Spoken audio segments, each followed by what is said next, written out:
ក្រុងទៅប្រទេសស្លូវគីខ្ញុំក៏បានចំណាយពេលមួយស្ទុះដើរក្រុងប្រលេងព្រោះវាជាប្រលឹកដំបូងរបស់ខ្ញុំក្នុងឆាកជីវិតដោយសារតែខ្ញុំគេងនៅទីក្រុងវីយ៉ែនប្រទេសអូទ្រីសអញ្ចឹងគឺខ្ញុំអាចធ្វើដំណើរតាមរថយន្តក្រុងទៅប្រទេសស្លូវគីបានក៏បានថតទស្សនវិជ្ជាមួយចំនួនតាមដងផ្លូវពីទីក្រុងវីយ៉ែនទៅទីក្រុងប្រទីសិលវ៉ានៃសាធារណរដ្ឋស្លូវគីហើយនេះយើងមកដល់ព្រំដែនរវាងប្រទេសអូទ្រីសនិងប្រទេសស្លូវគីហើយដោយសារតែអូទ្រីសនិងស្លូវគីស្ថិតនៅក្នុងសហគមន៍អឺរ៉ុបរួមគ្នាដូច្នេះពេលឆ្លងកាត់ព្រំដែនគឺអត់មានការចែកឆេរអ្វីទេពីព្រំដែនមកកាន់រដ្ឋធានីប្រទីស្លាវ៉ានេះគឺយើងចំណាយពេលប្រហែលខ្ទង់20នាទីតែប៉ុណ្ណោះគឺយើងបានមកដល់ហើយប្រទីស្លាវ៉ាគឺជាឈ្មោះនៃរដ្ឋធានីរបស់សាធារណរដ្ឋស្លូវគីដែលមានទីតាំងជាប់នៅព្រំដែនប្រទេសអូទ្រីសនិងប្រទេសហុងគ្រីជារដ្ឋធានីដ៏តូចបំផុតមួយនៅក្នុងសហគមន៍អឺរ៉ុបទាំង27ប្រទេសហ្នឹងហើយត្រង់ដែលខ្ញុំចង់បញ្ជាក់ថាប្រទេសឆេកហើយនិងប្រទេសស្លូវគីគឺជាប្រទេសពីរផ្សេងគ្នាបច្ចុប្បន្នហ្នឹងតែភាគច្រើននៃប្រជាជនខ្មែរយើងគឺយើងច្រឡំថាឆេកូស្លូវគីគឺជាប្រទេសតែមួយនៅទីក្រុងប្រទីស្លាវ៉ានេះគឺមានអាកាសធាតុត្រជាក់មែនទែនបើធៀបជាមួយនឹងទីក្រុងវីយ៉ែននិងទីក្រុងប្រាក់ដោយសារតែទីនេះគឺសម្បូរទៅដោយភ្នំមែនទេតែប្រទេសស្លូវ៉ាគឺជាទីក្រុងដែលតូចមួយដូច្នេះមិនសូវមានភ្ញៀវទេសចរមកច្រើនទេដោយពេលច្រើនគេចំណាយពេលត្រឹមតែមួយថ្ងៃប៉ុណ្ណោះនៅទីក្រុង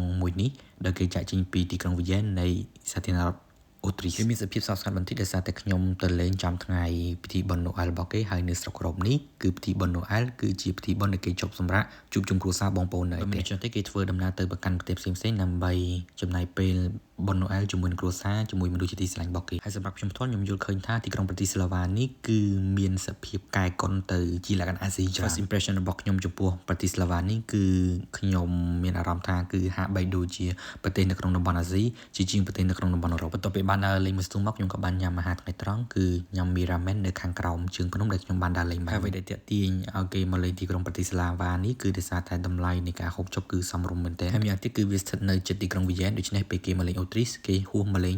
ស្លូវគីនេះហើយដូចសពមួយដងខ្ញុំក៏បានចូលទៅក្នុងវិហារគ្រិស្តសាសនារបស់គេដើម្បីមើលអំពីរចនាបថនៅក្នុងវិហារគ្រិស្តសាសនានៅក្នុងប្រទេសស្លូវគីនេះមែនទេរចនាបថនៃប្រទេសទាំង4ដែលខ្ញុំបានទៅលេងហ្នឹងគឺឆេកហុងគ្រីអូទ្រីសនិងស្លូវគីនេះគឺមានរចនាបថស្តីគ្នាដោយសារតែប្រទេសទាំង4នេះមានប្រវត្តិសាស្ត្រដ៏យូរអង្វែងជាមួយគ្នាដូច្នេះរចនាបថសំណង់អគារស្ថាបត្យកម្មនីមួយៗគឺមានភាពស្តៀងគ្នាខ្លាំងគឺ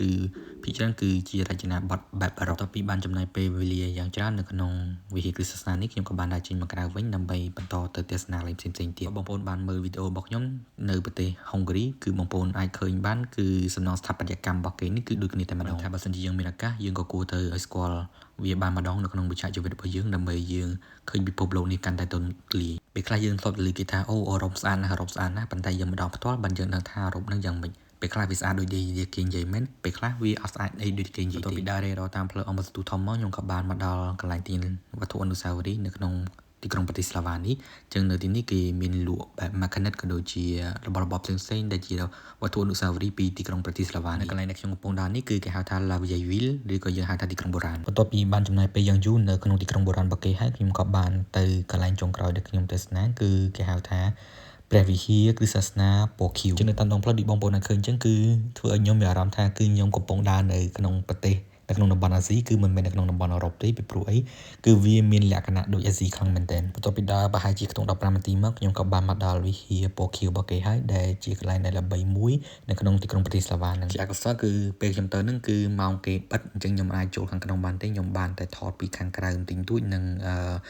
ភ្ជុំកាមេរ៉ាចូលទៅខាងក្នុងដើម្បីមើលលក្ខណៈរចនាបថនៅក្នុងខាងក្នុងព្រះវិហាររបស់ហើយសម្រាប់ការលាបពណ៌នេះដែរគឺខ្ញុំអត់យល់ថាហេតុអីបានគេលាបពណ៌ហ្នឹងទេពីព្រោះអីវាលក្ខណៈចម្លែកមែនទែនវាហាក់បីដូចជា Kitty ដែរបើធៀបជាមួយនឹងវិហារគ្រិស្តសាសនាផ្សេងៗនៅក្នុងតំបន់អឺរ៉ុបបន្ទាប់មកខ្ញុំក៏បានដើរមើលទីក្រុងរបស់គេនឹង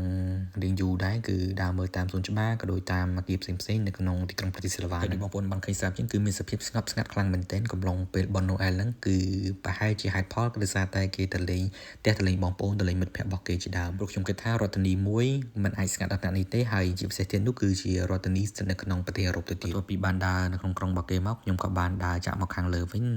តាមមាត់ទន្លេនៅក្នុងទីក្រុងប្រទីស្លាវ៉ាហ្នឹងជារួមមកសម្រាប់ខ្ញុំគឺយើងចំណាយពេលមួយថ្ងៃនៅក្នុងទីក្រុងប្រទីស្លាវ៉ានេះគឺសមរម្យបំផុតហើយជាពិសេសបើសិនជាបងប្អូនបានមកដល់ទីក្រុងវីយ៉ែននៃប្រទេសអូទ្រីសហើយគួរតែឆ្លៀតពេលមកកាន់ទីក្រុងប្រទីស្លាវ៉ានៃសាធារណរដ្ឋស្លូវគីនេះ